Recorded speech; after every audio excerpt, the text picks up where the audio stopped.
Welcome to another edition of the TSS podcast, brought to you in association with Luke 1977 and Bowden and Dolphin, with your hosts Rob Carless from Bob's Books and the legend that is Shaun Teale. He's here, there, and everywhere, and he's Tealey saying something.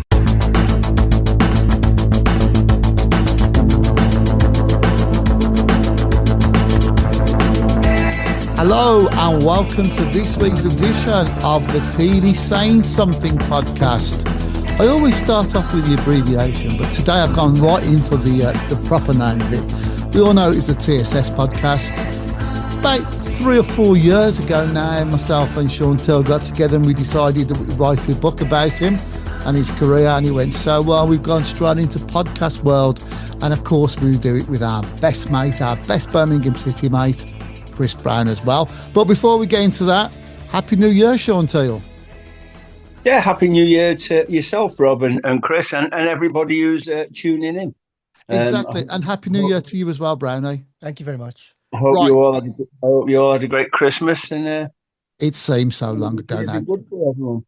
Right, I know we've had a bit of a laugh and joke there about it being a Happy New Year, and we're doing it on the 16th of the month. But what, in your eyes, guys, what is your cut-off period where you will say Happy New Year to people and then you don't do it? For me, New Year's morning. For me, it's about the 5th of the month. So we normally go back into the office about the 5th. And by midday, if anybody says Happy New Year, Rob, I'm just blanking them. There's got to be a time period. But you know what? Some people still will do it in January, at all parts of January. I swear it's mad, isn't it? We've got to thank, obviously, our sponsors, Bowden and Dolphin Signs, and also Luke 77. I bought some of Luke's stuff, Teale, over the Christmas period. Oh, did you? Yes, I bought some of Luke's stuff. Wow. Okay. Well, that makes a change because they're normally freebies you get for them. Yeah, exactly. And I always also get them for you as well, Teale. So we come as a pair. As you know, funny enough, I was down in Birmingham last week. Week before, I was at a funeral, and I went into the Villa shop in the Bullring, and I bought myself a nice big coat in there, half price. Should have been 120 quid, 60 quid. Stop. Shaun Teale has just said 2 words together. I bought. He's never said. And then I went in. What are we going to do? And then I went in 2 nights later and bought another load of stuff. Oh, honestly, I need to lie down. Anything for a bargain. It was all half price. Do you know what? I don't know what it's like at the Blues as well, but obviously comes, August, September, October, you're paying top dollar for your tops, aren't you? Yep. Yeah. And then come Christmas, if you can wait that bit longer. I know some people that do not buy new tops until that's right. Until the end of the season or at the Christmas period. Yeah. But then, what did you buy then? Tell us what you bought. Like I said, I bought a coat. I bought a couple of pairs of shorts, swimming shorts. I never buy anything with Aston Villa on it. Funny enough, I don't. It's just me. I'm not. If someone said to me, "I'll put this Villa shirt on," I wouldn't put it on. And it's just, I think at 62, you shouldn't be wearing football tops, really. I hate going over to Spain or somewhere like that, and there's old fellas walking around with different tops on it. That's a really good point. So, can you wear polo shirts with so you're all right with that, but you can't wear the kit? No. Okay, right. Okay. No. Yeah, I tend to agree with that. Because obviously, next thing, you see some of them, they've got shorts and socks on as well. And the full kit. The proper kit wankers. Yeah. Okay, I wasn't going to say that. I was going to say tanker. Yeah. I was going to say the master betas of this world. But no, I do agree. There has to be a cut-off point. And now I collect the retro tops. I've got about 15 of them. Will I wear them? Occasionally I do. Right. That top that we played, oh God, that white top in 94 in Europe. Yeah. I wore that once on holiday. But generally, no, I will not wear the kits. But I will collect them. Yeah, I've got several.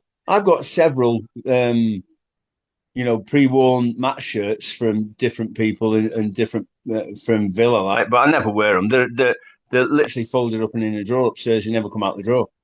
Have you still got any of your old tops that when you played? Yeah. I've got the two when we played at Wembley in '94. I've got you get two shirts. You know what Jim Paul was like? He wouldn't give you anything for nothing. Yeah. So you were given two tops, the one you played in and a spare top. So I've got those two. They're both framed front and back. I've got the green and black striped top. Always reminds me of you, that does. Always. My own one of that. So the number 4, that's in a frame. And I've got and the other thing I've got that is quite rare because there was only, I think, 16 of them ever made, was the training tops that we walked out with at Wembley. Okay. So I've still got and it's like pristine. It was only worn that it was only worn to walk out. So effectively, they made 16, which would have been the 11 plus the subs. Is that what it was? Yeah, basically, yeah. Oh wow! So, and I've still got that, and that's that I've never had on body since walking out at Wembley. It is what it is, Oh, that would be a nice one. So, Brownie, you know why you wore the number 4? Because we always used to say, "What did we sign him for?" Good one. Do you like that one? I've been practicing that since Christmas. It's like my new shirt, by the way. That's almost as bad as Brownie's jokes on the WhatsApp group. Oh, that. Did you like my curry ones earlier on this week? Yeah. We'll skip over that. We've got he's done the studio up, Shaun. It's looking rather nice. Has he? Yeah. Actually, yeah. I can see it behind. I can see it behind you. He's got that look-alike wallpaper that looks like them boards, doesn't it? Spot on, yeah, it's wallpaper. Oh, is it wallpaper? Oh, yeah, it is. Yeah. I mean, it's in YouTube. See, I thought it was proper wood when I came in. It's muck, yeah. I can't afford to be fair, it's actually really good. It looks really good. It does. And to be fair, where you're sat now, it looks far more professional with that behind you than them. It does. And of course, square. With my good looks as well, it just enhances it, doesn't it? It brings out your eyes, doesn't it? So, and the rest of us. And the rest of us. Right, okay then. Right, so let's talk a little bit about the football then. So, come November, December, the Villa, we were playing all the top teams. People were saying this would be when the bubble burst and all that kind of stuff. It never happened, Teale. Tell us why. No, I mean, I just think, to be fair, I think when you're on such a good run as we were, obviously, by the time we hit the start of December, I think we were maybe 9 games unbeaten or 9 wins on the bounce, maybe 8. And then obviously we had some tough games. We had United at home, beat them. Chelsea away, great result, beat them. Who else did we play? I can't think now. My brain's gone dead. We played Arsenal twice, Chelsea, Man United. Yeah. We beat Brighton as well, which was a really good result. Considering we were 2 down. Listen, to go 11 games or 11 wins on the bounce in the Premier League is some statistic, really. There's not many clubs this season will match that. Arsenal maybe 1. But to be honest, City might get there in the end. But City are drawing games left, right and centre, so they're miles off that yet. So it's not an easy thing to do. And the funny thing about some of them games is we actually didn't play that well. We played in patches of the game. So we like the Brighton game, we go 2 down and you think, oh, dear me, what's going on here? All of a sudden, get to half-time, we're 2-2, control the game second half. Chelsea, very similar. Quite poor in the first half, went 1 down, come out second half, control the game, win 2-1. And you think, he knows what he's doing, and it's as though, and I've heard people say it's as though we set our stall out first half, we try and nullify their threat, we let them do all the work, and we just shut up shop. And then we come out second half when they've lost their momentum. They've got a bit tired because they put so much into trying to get ahead of us. And then we just seem to fire. some of the goals we've scored have been unbelievable. From Ollie's strike in the last home game to Morgan Rogers' strikes this season. I think we're leading on goals from outside the box by quite a way. And it all looks good going forward. I suppose now is a really important time because it's the transfer window, and we'll have to see what comes out of all that now. Okay, so as it stands, what's the date today? The 16th, is it? Something 15th. like that. 15th of the month, halfway through the month already. Right, so Malin has gone to Roma. Yeah, very strange one, that, don't you think? Very strange. The word I'm looking for, that I've obviously been speaking to Villa fans about it, is disappointed. I'm very disappointed that he's gone, because he was making, inroads and making impacts at the time when we needed it. Yeah, I mean, every time I watched him when he started, he seemed to struggle a little bit. He couldn't really get himself in the game because physically he's not the biggest in the world. You know what I mean? But then we'd bring him on as a sub, and he changed things for us almost immediately. Having said that, he made a big impact in the FA Cup last weekend at Tottenham. He really did, for both of the goals. Yeah, and he played very well.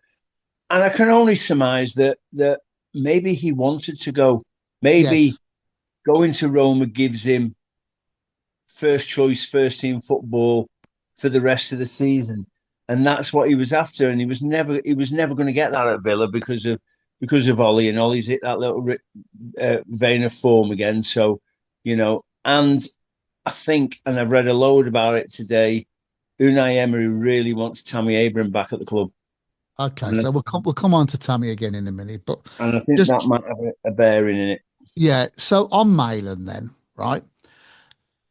Do you think he's been disappointed with his Villa career? I mean, this time last year, we were just about to qualify for the knockout rounds and finish in the top 8 of the Champions League.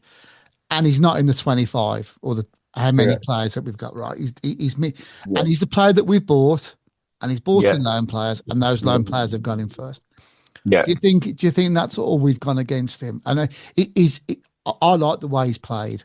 I like the way he's played for us. But do you think that put him on the back foot from the start? I mean, listen, as an ex-professional, the one thing you certainly don't want is to be left out of a squad like that. That must have hurt at the time. Yeah. And to be fair to him, he never whinged, he never moaned. He just got on with it. He did. And his time last season was very limited on the pitch. And I just get this feeling with Unai Emery, it's this, you've got to prove to Unai that he can trust you. And he can trust you to do what he wants you to do. And I think, that's why Sancho probably hasn't got as much game time as he probably thought he would get coming to Villa. Because I'm not so sure that he's convinced Unai Emery what he gives us. Don't get me wrong, in certain games, he came on against Chelsea and was brilliant. He just took the biscuit out of Chelsea when he came on.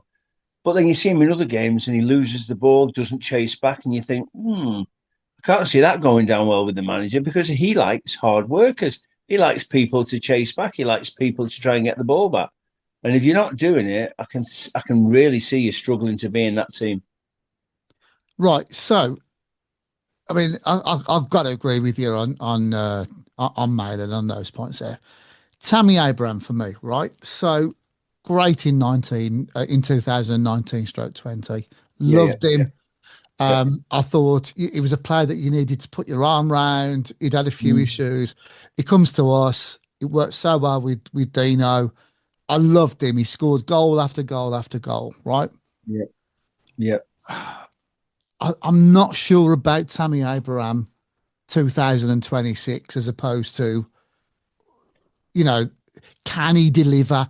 We are a completely different Aston Villa team to what we were in those days. I, Yeah. I really like him, and he goes down as somebody that will always get clapped at Villa Park, and I hope it proves me wrong. But I don't think he's pulled up any trees at the clubs he's been to. No, but his stats are pretty good. In Appearances what again, way? goals per appearance are pretty good. They're very steady. I mean, the one thing that would worry me is he had a real bad injury, didn't he? Knee injury. Yeah, And that, I think that is always an issue. But he's obviously been watched for weeks and weeks and weeks now. You know, we're not the type of club to jump in for no reason. They'll have done their homework on him, and he's obviously playing well enough at the moment, and he looks fit enough, and you know, he must tick most of the boxes that Unai wants. So you know, but the thing is now we're in a position now anyway where with Daniel Mallon gone, there's a hole to fill, because apart from Ollie now we haven't got a centre forward. mm. Is Tammy a replacement for him? Because I see him as different players. You know, I don't know. whereas Emailan would run the channels a little bit. I'm not sure whether Tammy Abraham is that player. No, I think Tammy's more into feet, lay it off, get in the box type of player, and I Yeah, think that's where he, you know, when he was last with us, that's where he scored most of his goals from his movements. His movements always been really good, you know, and he's a big, strapping, physical lad. The other thing, of course, is, and we've not even gone down this road yet, we signed a Brazilian. yes, Now, Allison. you know, there was a lot of talk about him being in the squad before the Tottenham game, which means obviously he's turned up, he's fit and ready to go. And, you know, if Unai Emery was talking about maybe putting him in the squad, he must trust him. So, you know, but again, we know more or less nothing about him, do we? Because has anybody seen him playing in a full 90-minute game? No. So we don't know. And the other flip on that is we've signed the biggest 16-year-old in the world. Absolutely. And we're 6'4", built like a barn door. And you know what? He's Uh, actually played for the Swiss, the Switzerland national team, the full national team as well. He's I was going to, 16. I was going to say that nearly rolled off your tongue. Swiss roll. Do you know what? It rolled off my tongue like the way that you went. I bought something earlier, and I tell you now, right? Brownie's just got off the floor. He's been on the floor for the last 20 minutes in shock by that news.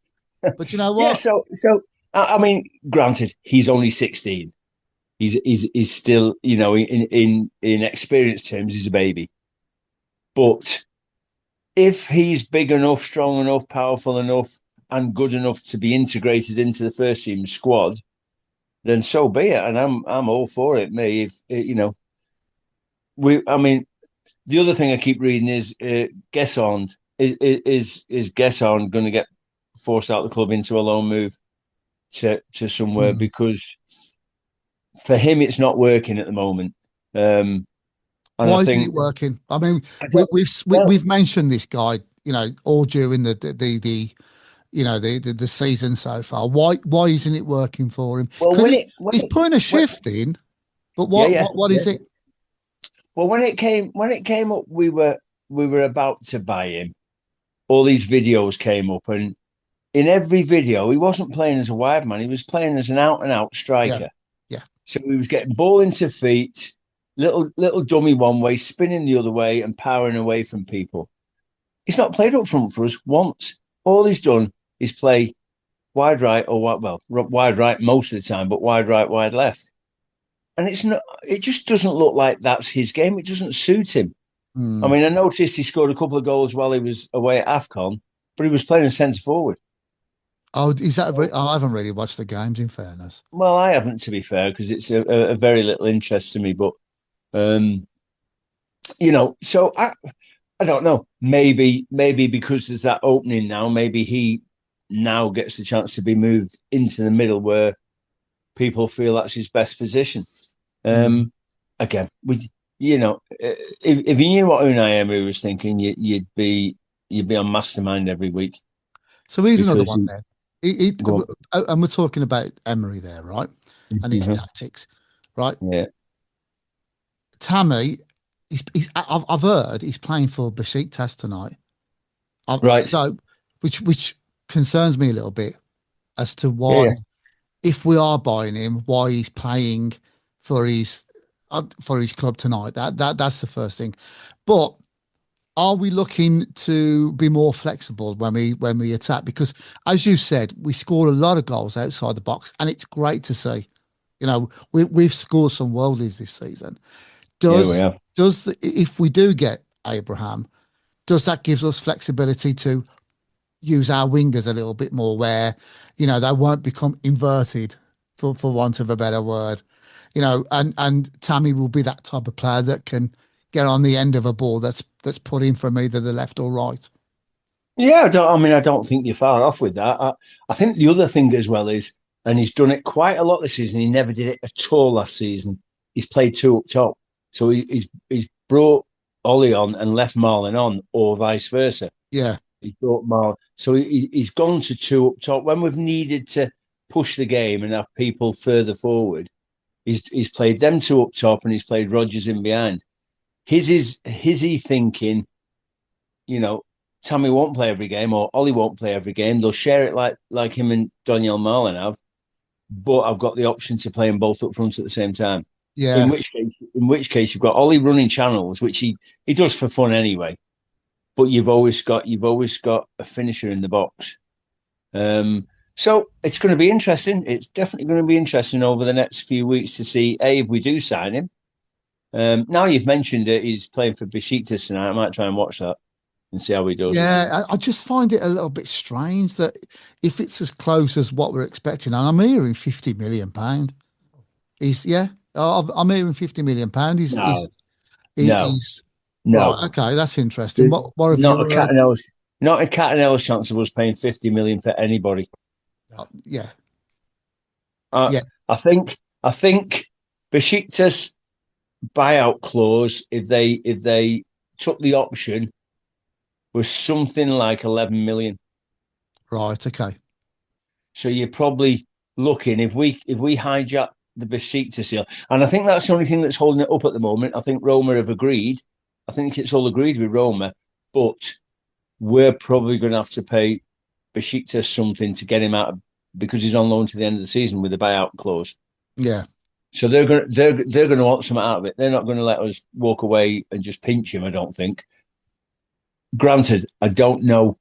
I don't exactly know how that works because it's quite complicated. So I keep reading again. But I would think you're looking at 15 tops, 15 mil, What age is he? he's about 26, 20. 27, 28. He's in what they call the prime. Is that right, Prime, yeah. Tealey? Yeah, That the prime 10, years. 28. Yeah, yeah. Yeah, So at 15 million, I just think it's a no-brainer. yeah. Um, Maybe wage, I misheard. wages supposedly are 50 million around. sounds like 15 It million, does doesn't appear it? a bit When stupid. when you're and my age yeah, as well, yeah, exactly. Yeah, Oh, wages, I believe, are somewhere around 110, 115 a week. oh, right, okay. Oh well, it's one of the paupers then. Yeah, He'll still because be keeping his part-time bar jobs, won't he? That's right, with, but with all these new contracts that are flowing about, we've got quite a glut of players all on about the same money, 150K a week, I think. What do we need to take us forward now, Sean? We're halfway through the Uh, transfer window. More players have gone in than out, but in Unai we trust because he's mm, world class. So there's still yeah, plenty of time to get things done. Right, third in the league, third in the Europa League, yeah, and we're looking a good third in the Premier League as well. yeah, Right, yeah, yeah, yeah. and also in the fourth round of the FA Cup. I thought we'd go out to Tottenham. When I saw that draw, I thought, oh, this would be the game. This would be the game where, but he went big. He played some great players, and we deserved to win that game. So I can see a run coming up in the FA Cup again for some unknown Yeah, reason. I think we'll I, beat Newcastle, or I I hope wouldn't we'll be beat. surprised. Yeah. I wouldn't be surprised. What do we I mean, need now? what What do we what need, what do we? Sean? Well, I mean, doing it quickly. So you look at the squad. So two keepers. We've got two decent keepers. They're both, Very much Bizot's a so. decent keeper. we've got two right backs. So Andreas Garcia, only just back from injury, but I like him. I think going forward, I he's like him. exciting. Yeah. He likes to get at the opposite fullback. Central defenders, we've got a glut of them now, and they're all decent. So, Correct. you've got Conte, you've got Lindelof has been absolutely a star. He's been unbelievably good It really for a has. while. He's been into Pau Torres is fit, Tyrone's fit. So we've got four strong centre backs. We've got Yep. two great left backs in Yep. Luca Dean Absolutely. and Matson. And Going to and the they work midfield. so well, don't they? One Yeah, comes yeah, off, the other one yeah, comes on. It's yeah, effective, yeah, vice yeah. Yeah. versa. Go into midfield. You've got Kamara, Anana, Tielemans, McGinn, uh, Lamar Bogard, who I think's been I like brilliant, him. brilliant. Such a calm for a young lad. He's so calm in and around the ball and in and around the rest of the team. Yeah. Then you've got your wider mate. You've got your Rogers. You've got who else we got? And then forward line is probably our weakest position at the moment because we've Yeah. only actually got Ollie now. Right. Yeah. So if we get Abraham, that does have that one. But here's one for you. Well, when you put it like that, it sounds like we've got a decent squad to, Mm. take the three competitions we're in. But why haven't we got rid of Harvey Elliott yet? It's now mid-January. Why is he still there? I like the kid, and I feel sorry for the way we all know it's probably a Monchi thing. You and Yeah, I have said this already. yeah, Are we yeah. keeping him? Um, well, I think what Villa have tried to do is they've tried to renegotiate the loan and take the 35 million clause out of it. And I think if that was took out, I think he'd be playing. I do as well, or Liverpool at won't, least be in the 18. yeah, but Liverpool won't remove it. So I guess Unai saying, "Well, I didn't want him. I didn't pick him to come here.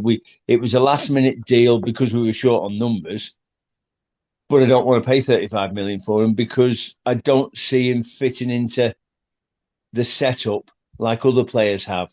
Mm, And I think that's possibly the issue. Now, the problem being is that he's on loan for the season with a view to buy or with a clause to buy.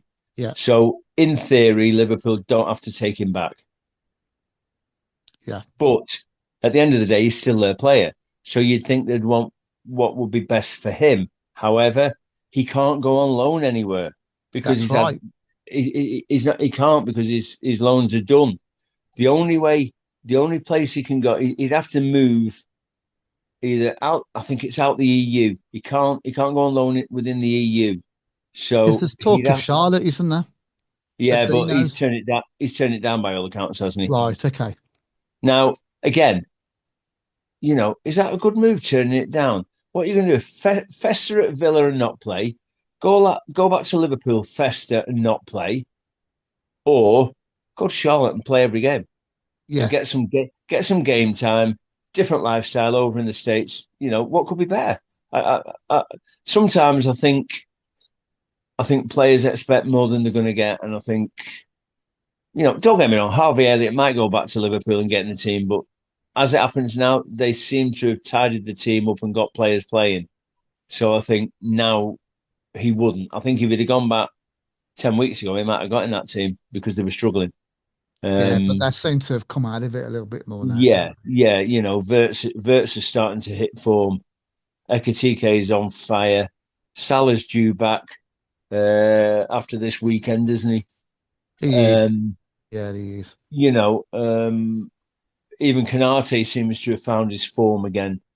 So, they're looking stronger and stronger, which means if Harvey Elliott goes back, what's he going to do?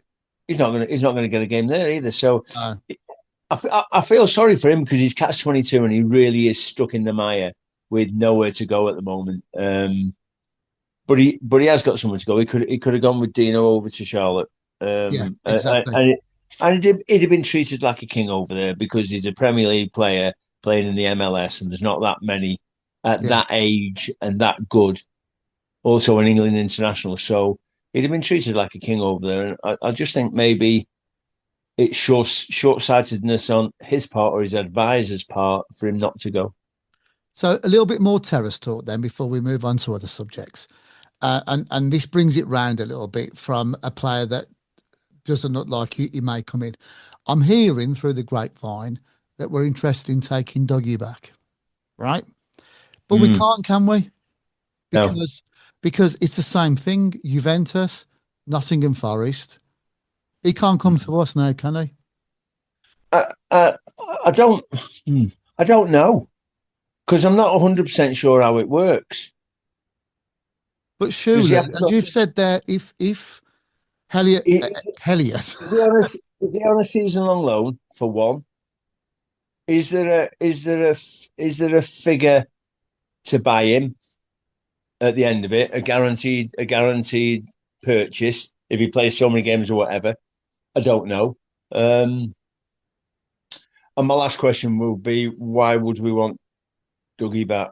Yeah, because I've watched him playing some of the games. I watched him playing the cup tie at Wrexham last week, and granted, it's not all down to one player, but he doesn't look like the player he was when he left us. Yeah, and who's he going to get in front of? He's not going to get in the team in front of Onana, Kamara, Tielemans, Morgan Rogers, John McGinn. He's not going to get in the team in front of them because they're Unai's soldiers. They're the ones he trusts with everything. So, would there be any point in coming to us? No, probably not. Yeah, fair point. And I like the way you've gone through the team there, mate. It sounds better when you go through. We've got two for each position. With we have coming up. We have. I mean, you could argue. Like I said, right back, Cashy's had a great season, been brilliant, been absolutely brilliant for us. But we don't know 100% about Garcia because we've not seen enough of him. Because obviously we saw him a little bit when he came and he did okay. But then he got injured and he had, quite a long-term injury.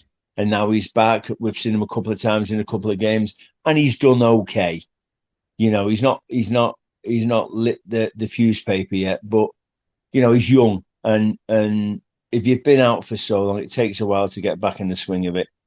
I think one that we could possibly move along now is Ross Barkley, because Ross seems to have hit that stage in his career where he's picking up injuries left, right, and centre. Now I know he was out for a long time, and it wasn't an injury; it was a personal issue. We all know about that now. So yeah. But for what we pay for him, £5 million, we'd get that back and a bit more, I think. Probably. All day long. I agree. I mean, all day long. Signing. He's been effective in that one. Right. So we've mentioned the FA Cup. Good win for your lot against Cambridge. Who you got in the fourth round? Cambridge. Yeah. Who you got in the fourth round? We've got Leeds. Leeds, of course, yeah. Yeah, Leeds at home. Same day as you. Well, it was. Well, ours has been moved now. We're on a Tuesday now. There's no chance of having Leeds, Birmingham and Villa in the city in one day. No. It'll be bad enough having Leeds and Birmingham in the city on one day. Yeah. Ours has been moved to, I think, the 14th. Oh, right, okay. Is that Sunday? I don't think it is, because it's if it is, I think that the timing is around 7 o'clock at night. I thought it was. That's disgraceful. But I thought they were all supposed to be played on the. I thought they were all supposed to be played on the weekend of. If I recall, the fourth round is played midweek. Right. Okay. I could be wrong on that. Not according to when the draw was done, Rob. Oh yeah, but that's not. So at the moment, it's showing FA Cup 14th of Feb at 5 o'clock. But I saw something a couple of days earlier on today to say it was a midweek game. Mm. So but I'm pretty sure that one of the rounds is a midweek fixture. Could be wrong. Well, what day is the 14th of Sunday? I think it is a Sunday. Tell Chris to look at his calendar, for God's sake. Is that so? That's St. Valentine's. That's the day when you send me and Teale flowers. Massacre, isn't it? Parrot and blue flowers. So the 14th is, in fact, Saturday. Oh, right. I thought it was. Oh, So it's the right, week. okay. It's the weekend of the 14th, 15th. So the Birmingham Leeds game will be on the 14th of Saturday, and the Villa game will be on the 15th. I could see Blues winning that. Don't know No, why. no, You don't? Yeah. Lee? no, It's a funny. no. That's going to be some atmosphere. Oh, that will. That Because really will be. one of those ends will have. And I only say no because I think Leeds have just found the legs in the Premier League a bit, and I think Well, also they've got that gap, haven't they? You know, if you looked at that, the three that are in there now, yeah, they look cemented, don't they? To that yeah, 7 point yeah. gap between West Ham and Forest. And again, when you've got somebody of Calvert-Lewin's stature and He's he's hit scoring. he's hit such a streak at the moment. It's unreal. He's never done that in his career. Well, one season he did it and got him in the England team, and now all of a sudden he's got himself fit and he's stayed fit, which is good for him because he's had a bad time of injury, but he can't stop scoring, No, we can't. But and FA it's all sorts of goals. it's the old cliche, isn't it? It's the FA Cup. Okay, Look at Palace. Look at Palace. Before we move on to the League Cup, right? Is that right? Is that the greatest upset ever in the FA Cup, in the history of the FA Cup?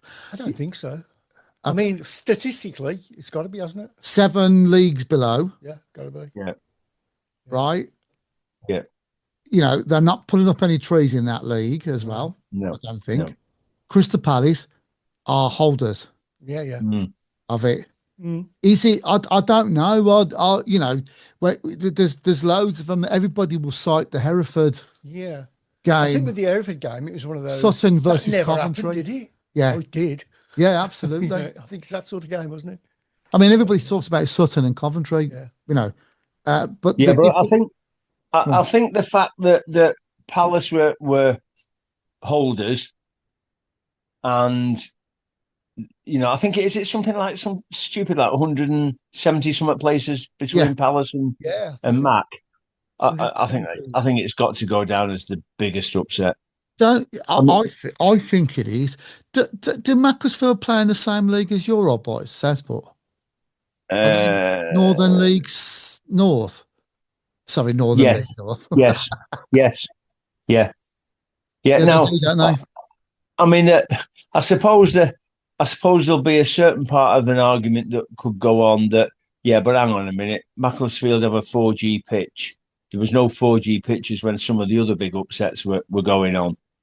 Correct. So But and having said that, don't all these clubs? Sorry, mate. Go on. that does have a massive bearing on it. And I know what you're going to say. Don't all these clubs have these facilities at the training grounds to train on? Yes, they do, but they don't use them like that. Yeah. I watched the game, and the amount of times I saw the ball being rolled, say from Mark Gahey to Richards, the other centre half, Yeah. and you'd think it's a perfectly flat surface. The amount of times the ball bobbled in the pass, and that's because the ball sticks on the ground, and it forces it off the ground. It's weird. If you've never played on one, it's weird. Your passes have got to be pinpoint. If it's a yard in front or a yard behind, the player you're passing it to is not going to get there because the ball just skips off the surface. Did you ever play at Luton and QPR's, Craig? Because that, if I recall, both of them had plastic pitches, One of didn't the they? first, weren't they? Yeah. Luton, yeah. No, I'll tell you where I played. Preston Preston had it. had it, and it was like playing on concrete. It was awful, horrendous, Wow. absolutely horrendous. I mean, obviously, I still play charity games now, and 9 times out of 10, that's what we play on. Mm. And they're tough on the old joints. Let me tell you. Yeah, I can Imagine at your age, yeah. So let's Sorry. don't. He's been buying stuff. Yeah, of course, yeah. Okay, just remember that he's bought 2 things this year. I bet you by the end of this year, it'll still be just those 2 things. They'll be on. And we haven't even mentioned his holidays just yet. So we'll come on to that as the year progresses. I'm buying a new house. I was buying a new house as well. Right. Tell you what, he's got some cash, you know. So, Leo, Yes, yeah. Right. No. So we mentioned there, May 2025, Crystal Palace win their first ever trophy. Mm. 7 months later, they've given it up to a team that hasn't been the best one, like Man City were for years and years. 7 leagues down. So to me, that shows that football is not science at all, right? And we love the unpredictability of it, and everybody goes about the magic of the cup. So going on the science thing, this is our next thing that we're going to talk about tonight, right? Why on earth did we have nearly 7 minutes of VAR in the Man City Newcastle game the other day? Now, did you watch it, Shaun? Did. Right? I never. I've only seen bits of it. How bad was it? We since we started this podcast, we have constantly gone on about VAR, right? Mm. And Yep. it seemed to have got to a stage where decisions were being made a little bit quicker than they were to start off with. So it looked like it was going the right direction. How can you have 6 minutes, right? And what was your view of it, Shaun? Well, I mean, I watched the game. I saw the replays on the TV. I saw what VAR was looking at on the TV, and how they distinguish that Haaland is offside is farcical, absolutely farcical. And to be honest, it should bring the whole VAR thing into a massive debate. And should we even have it? Because I've listened to a lot of commentators, a lot of pundits over the FA Cup weekend saying, how refreshing is it for the referee to make a decision, whether it be right or be wrong, nobody argue with it and just get on with the game. And then that absolute codswallop comes out the other night. How they can give him offside is ridiculous, absolutely ridiculous. Well, what part did they deem he was offside? I didn't. Well, they could only deem he was offside by a toenail. Oh, now it was only, what was the game the week before where they were saying, they were trying to explain an offside decision, and they were saying it's if it's within 5 centimetres, he can't be given offside under VAR's regulations. And yet Haaland was never 5 centimetres the other side of, is it Chow or whatever his name is? I just think, I don't know. I mean, in a way, I'm sort of glad that City scored again, because it would have been farcical for them just to have gone away from there with a 1-0 win. Yeah. And you know, I've been down the Villa with you, right? Since we've done the book, and I've seen how VAR. Oh, you know, I don't go anymore, but I've seen how 3 minutes kills, you know, the atmosphere in the ground and all that. Well, the thing is with VAR now, Rob, is as soon as you score, you don't celebrate now, because you just walk back and you wait to see if it's given or it's not given. And I think us as fans do that as well. Or it's a celebration and then a muted celebration. Yeah. Which, and then you go kind of got half of, you want to punch the air. You go to the FA Cup at the weekend, and there was none of that. If you scored, you celebrated it like you used to celebrate it, because you knew there was no VAR to overturn anything. So if it wasn't given on the pitch, it wasn't given, end of story. You know, I mean, there's been this debate this week about this thing that Arsene Wenger's trying to get pushed through about daylight. So, you know, there's got to be daylight between the defender and the forward. Well, that's how it used to be back in the day anyway. I was going to say that to you, because so is that another way of saying you give the advantage to the striker? Is that the what we used to call in old money, that know the benefit of the doubt would be with the striker? Yeah, that's how offside was always viewed. Yeah. It was you know, everything was given to the striker. So if you were you know, half your foot length offside, it was never given. Yeah. But if your chest was the other side of the defender, it was given. Did that make you a better central defender? Because you know, it wasn't, the onus wasn't on you, it was on the attackers. So, as somebody who played during those times, did that make you more alert as opposed to what they do now, where you can be a fingernail? There's a fingernail in it.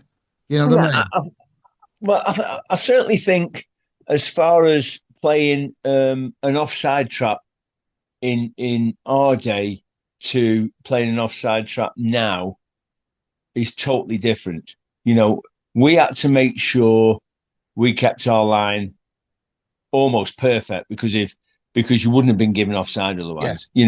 If the linesman couldn't pick it up at that time, then you got away with it. So, you had to be super confident of playing an offside, of stepping out, as we used to call it. You get the shout from either at Villa, it'd be either me or Paul, or it might even been Stan Stoughton, and you get that shout to step out. You take that step forward, knowing that it was going to run offside. And I don't think you can really do that quite as much now. Yes, you can squeeze the game, and a lot of clubs play a high line, but you're not playing an offside. You're just holding a high line, and you're hoping that they run offside and they're caught offside because of VAR. You can get away with it an awful lot now, even if to the naked eye it looks like he's not off, but he might be off by 5 centimeters, as they keep harping on about. It's really bad, isn't it? Really, oh. really. Listen, I'm all for the one thing that should always stay and never be taken away is goal line technology. That's a must. That's a must. Was that needed effectively the day or the minute after Frank Lampard scored that goal against West Germany in South Africa? Yeah. That was the real time, wasn't it? Because that was so over the line. Yeah. I mean, that was like 3 foot over the line and spun back. Yeah. But yeah, I mean that is definitely needed. But as for the rest, for me, you could scrap it or get rid of it and go back to trust the referee. Yes, he'll make a mistake, but we'll still get mistakes with VAR anyway. So what's the damn difference? That's what I say. I don't want my football to be an exact science. No, I really, really don't. If we had exact sciences, Crystal Palace would have beaten Macclesfield. We're just what we're doing is we're just diluting the game all the time. Yeah. So next thing you won't have referees because it'll be run by AI or something stupid like that. You won't need assistant referees because they'll have something down the line that says it's gone out of play and who it's gone off. And it gets so ridiculous that I think they're trying to change the game. Obviously, they're trying to change the game in a way to make it fairer, but at the same time, it's about money. It's all about money. Yeah, it is, and AI and football are just not mixing, in my opinion. No. We won't go into the politics of the Maccabi games as we haven't done since that game was on. But when he's got sacked, hasn't he been sacked? No, it hasn't happened yet. But when they take the word of the AI being Maccabi versus West Ham United in a game that never ever took place. Well, at the end of the day, if the chief inspector of Birmingham's lied about why it was done, then he shouldn't have a job, as far as I'm concerned. Yeah, I think there's more of an independent thing coming up on that. But it's not looking good, and we'll leave that particular part with that one there. Another thing of modern football I don't like, right? Sounds like we're showing our age a little bit, but I really can't stand that some of these terms. Expected goals, XG. Yeah, right? It's just a load of crap. Sean, right? You played the game. You played the game, right? Would you ever speak? Was there anything that was remotely like calling a game what our expected goals are going to be in this one? No. I'll tell you why I bring that up, right? Is that I have a bet every Saturday, right? I have a 5-fold accumulator, and I always have 5 games where I pick 2 teams to score, right? Right. And the reason why I do that is that Brian Clough famously said once, it only takes a second to score a goal. Yeah. Right? Yeah. So XG, I hate it. Because again, it's not the exact science. It can take a second to score a goal. right? Mhm. What the hell is this about XG? I tune out. I Yeah, tune yeah, out when yeah. people start talking about it. No, I'm with you on that. I mean, they keep harping on about Villa's XG. That our XG is this, it's that, it's the other, and we shouldn't be in the position we're in because our XG is so low or so high or whatever. And I think, listen, at the end of the day, if you score goals, you score goals. It makes no difference what your XG is because it's irrelevant. You know, it's just irrelevant. You can go into any game and they can say, oh yeah, well their XG is, I don't know, 1 point something per game, and then you go and score five, and that Yeah, can happen that's at what any I mean. Yeah. that can happen at any time in any game. That's what I mean. It's absolutely ridiculous. I mean, I You don't know, know if you ever listen to him on Talk Sport, but I love it when your ex-teammate Dean Saunders talks about it, and he hates all this high press, the yeah, press, yeah, XG, low block. low block, low block. And Somebody gets you've got a paid for low coming out with these words. you've got a low block and a mid block. What's the bleeding difference? Absolutely, one's lower than the other. That's all I can say Yeah. on that Yeah. matter. Right, the actual games in the League Cup this week. We're coming to the latter stages of the competition.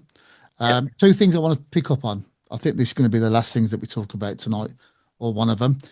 Two things I want to pick on. Is it time, because of the fact that they are looking to condense games more? Is it time to stop making it a two-legged affair, the semi-final, like they did in the first and second rounds, as they used to, if you remember? And also, who's going to win the competition? Brownie, you start that one off. Oh, crikey. Okay, so regarding the two-legged, I'd probably carry on. I'd carry on with it. I think. Right. I Okay. think, yeah. I mean, purely for the sake of like, if it's a lower team, it's a massive payday, isn't it? If you Yeah. think about it, Yeah. I'll take your point. yeah. Yeah, I'll take your Um, point on that one. Who's going to win it? Man City, Man City. yeah. Now, bear in mind, you was the only one to come out with. You remember last year Yep, we had Brian Newcastle. Little. We had Yep, Brian Little on the yep, show, yep, yep, yep, and yep, Kenny Ibbott, yep. right? And we all went Liverpool, Mm-hmm. and you was the only one that went Yeah, only Newcastle. one, yeah, So you're going Man City this yeah, year. yeah, yeah, yeah. All right then. Teale, what about you? Semi-finals, home and away, and also who's going to win it? well, for me, I would stick with home and away semi-finals. Right. I think it, I think it's a fairer way of doing it because you're not. It's not guaranteed that you're going to get four Premier League teams in the semi-finals anyway. Um, and now that they've took the replays out of the FA Cup, you Yeah. can't keep taking games away because there's less revenue. So they're not going to change it much more now.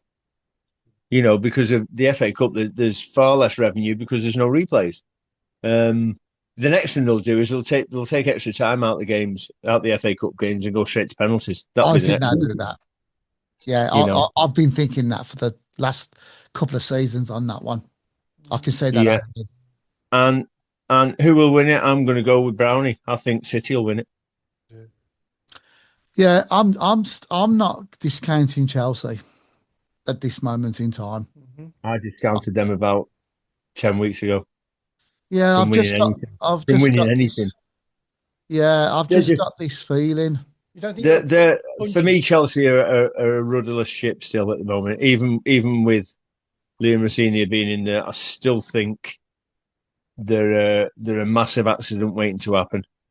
Yeah, The ill discipline could cost them an awful lot by the end of the season. well, it is one on Chelsea. You're talking about that there. I can imagine Todd Bowley and his crew, people that work under Todd, hearing the news that Javi Alonso has left Real Madrid, thinking, if only we'd have waited a bit longer. Hey, I wouldn't even go that far. You know what? If he hasn't won 7 out of the next 10 games, I can see that switching anyway. Yeah, yeah. I mean, it's Do these? I think, I don't get sometimes. I don't get the types of the Liam Roseniors and Potter, right? yeah, Sometimes I think stopping at a club and learning your trade before you go into the big stuff, I yeah, think is a good thing, and that's why I've liked what Ipswich's manager has done. yeah, No, he yeah, stayed there. He could have gone to Man United when Man United were looking for it. Now they're looking like they could come up again this season. Yeah, I And think yeah, if, definitely, and then definitely, if he does that again for them, you yeah, know, and yeah, I'm the Man United board, you know, and we're yeah, looking for a manager at the start of next season. I'm thinking more of this kind of manager because he's yeah, learned yeah, his trade a little bit, yeah, you yeah. know. I think as far as City winning it, I think why I agree with Chris is because I think out of the four teams that I watched this week, they look the most Yeah. confident in it. They look the most. I mean, they were never in trouble at Newcastle. Never. No, no. You know, I mean, it could have been four. It could have been four quite easily four. Whereas Arsenal, I don't know whether Arsenal are a funny side to watch. I don't enjoy watching Arsenal, if I'm quite honest. I find them. I find it quite boring watching them because it's the same old, same old, same old. It never changes. You know, and I just think if a Chelsea team that for me is as poor as it is at the moment can score twice against Arsenal, then anything could happen. Yeah, it's and the Portsmouth game on the FA Cup on the weekend. You know, they Yeah, lost them to start off with, didn't they? But yeah, I you know, think when they beat us at Christmas or just after Christmas, I think their backs were up after what had happened at Villa 2 or 3 weeks before. And I well, I think don't think we'd have lost. I don't think we'd have lost that game. That game, we might have lost the game, but I don't think we'd have lost 4-1 if no, Onana it, hadn't. yeah, and Kashi was in Yeah, the team. Yeah. I totally agree with that. you know, and I think that cost us badly. Yeah, Um, absolutely. Yeah. you know, So this weekend we are back in league action hmm and we're playing Everton, right? yeah, I presume you are.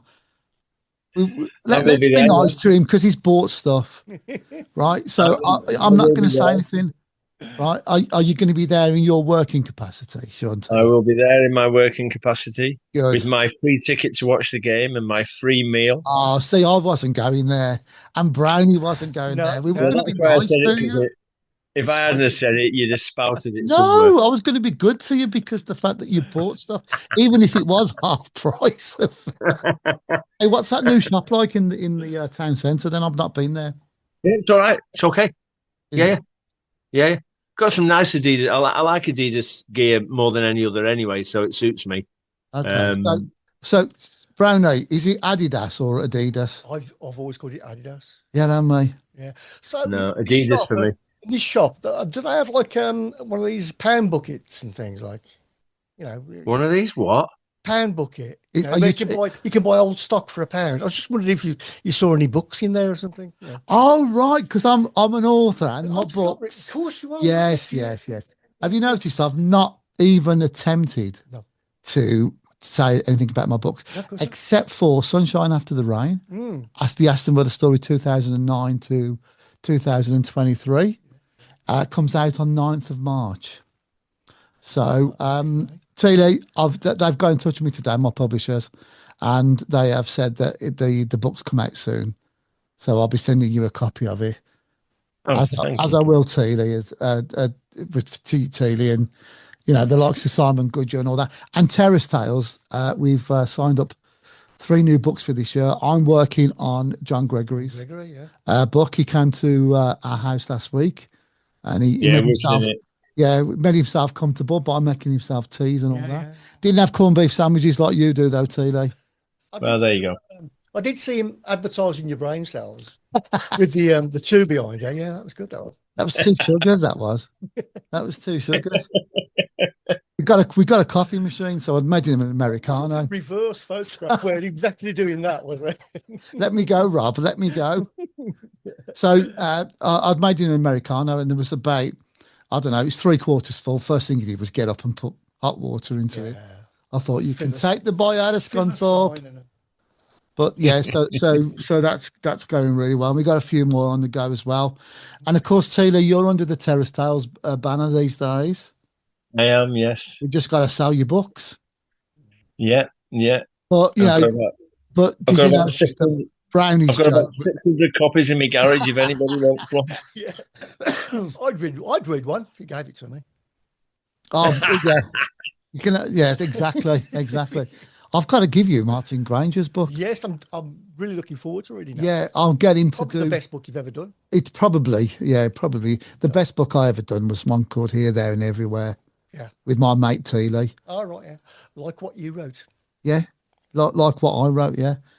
Right. So, who you got this weekend then, Brownie? Well, we've got Swansea. Swansea away. Yeah, yeah. Ooh. Bit of a That'd be Jekyll and tough. Hyde team, aren't you, at the moment with home and Yeah, away? but we're away, aren't we? We're away, so we're going to lose. Okay. I'm going for a 2-0. Oh yeah. Okay. Are we going to beat Everton? Yeah, Yeah, I think you will as well. yeah. I do. Close. No, I don't even think it'd be close. No, Really? I think it'll be loads of goals myself. Can Jack No. play? Can Jack play in this? Yeah, Jack can play, but they've, Okay. they've obviously Ndai's out because he's at AFCON. Idrissa Gueye out because he's at AFCON. Michael Keane's suspended. Mm. So Oh yeah, because he got sent off, didn't he? yeah, the other lad who's been playing really well from still injured, they got from Chelsea. Need to win this game. Need to win it. Yeah, it's a 3-0 up. Well, we're in that position now where we just need to keep winning because obviously, you know, we've got a 9-point gap between us, Chelsea, and United. I mean, that's a massive gap. That is a real big gap to have. I'm taking nothing for granted. No, But I've got 3 wins. for Brownie, right? As the outsider, and well, you're not really an outsider because you don't want Villa to win. But right, do you think we will be top 4 by the end of the season? The Opta stats tell us we're 96%. Going to be that high. I think that's dangerous after 21, 22 games with 16 still to go. There's still a long way to go. Do you want me to feed your ego or be honest? No, I want you to be honest. Okay. I'd like you to feed me biscuits when I come into the studio, by the way. I think it'd be pretty close. But top 4, I'll stick my neck out and say no. Really? Yeah. I hate him. I hate him. I think you'll fade off. Do you? Yeah, still plenty of time for you to fade off. I wish you'd fade away. I'll tell you what. I think, go on. you know, from my point of view, I think if we go through the next 5 games with 5 wins, I think we'll be literally guaranteed because that would be 5 games out of 16, so 11 left, and would still somebody would have to win 4 games to get above us. Who's your next 5 games? They're not the top. They're all winnable games. Everton, Bournemouth. We got Newcastle away. That's a hard game, as well as playing them at home in the FA Cup. And that kind of like games. I think we got Brentford as well, haven't we, or something like that. So we're not playing the Arsenals, the Man United. No. Yeah, we've got Chelsea's. Brentford's at home, so that's you know, we never do well down at Brentford, but Brentford at home is one you'd expect us to win. Everton you'd expect us to win. I don't know what the other game. Expected to win them. You see, the danger is you're expected to win them. Yeah, you see, I don't like that. Certainly at home. Certainly at home we are because our home record is phenomenal. It's better than anybody else's. Oh yeah. So yeah, and I know, you know, you can always have an off day and slip up and you lose that record, but the way we are turning teams over at home, I can't see anybody coming to us that's outside of maybe the top 10 and have a chance of turning us over. No, it's not an exact science, as we spoke. I can't. It's great what we've been doing at home for 3 seasons now, in fairness, but I can't. I'm biting my fingernails at the start of a game, whether it be Brentford at home or whether it be, you know, Arsenal at home, sort of thing. I mean, for me, the perfect scenario is stuff 4th. Let's just go and win the Europa League and get into the Champions League. Okay. Well, so the last question of tonight, then, right?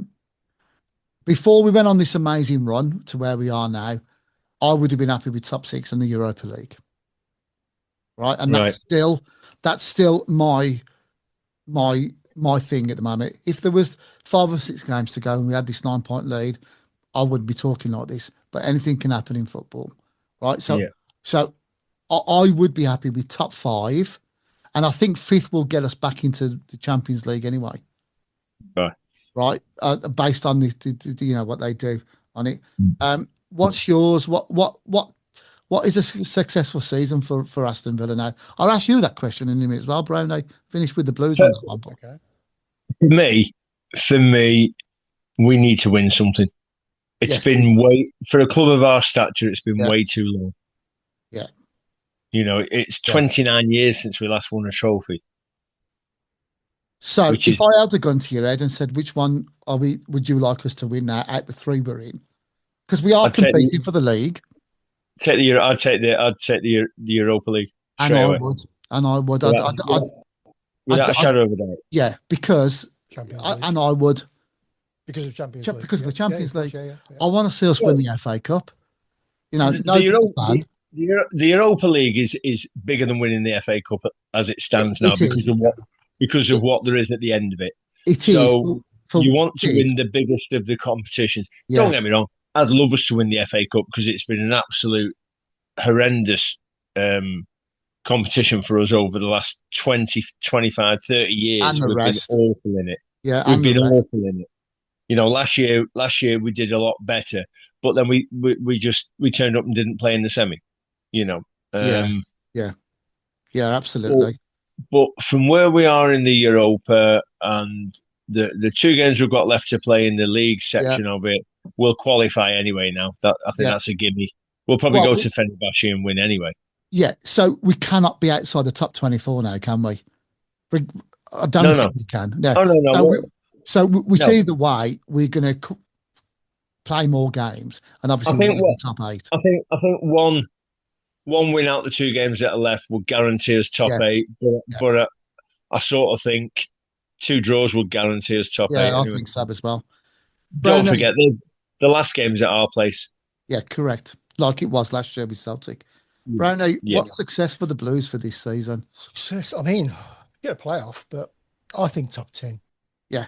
So I have an argument with one of my best mates about this. I think for Blues, you want to be playing beach football come March and April. No drama. Yep. Yeah. Build on it. Yeah. Build on it. Yeah. It was expected for us to. I mean, I think at the start of the season when they went up again and everybody there was all that euphoria about we're going to go straight for the playoffs or straight to get back up into the Prem. Too quick, too soon. Absolutely. And as a club, it would probably damage the club more by doing that than it would having another league in the another year in the Championship and build on what you've done this year, because you've done okay. It's been an okay season. You had that blip in, was it October, where you couldn't win a game, and then you seem to have got it back together a little bit now. So, I would think you'll be in the top 10 without a shadow of a doubt. Right. Okay, then. So that brings us to the end of our first podcast of 2026. We're into our 3rd year now, guys. Wow. Rocking and rolling. Wow. We are rocking and rolling. We're back in 2 weeks to obviously record our next one. As always, a big thanks to our sponsors, Luke 77 and also Bowden and Dolphin Signs. And I'll speak to you both in a couple of weeks. Take care, guys. Up the Villa. Take care, Rob. See you, Chris. Bye.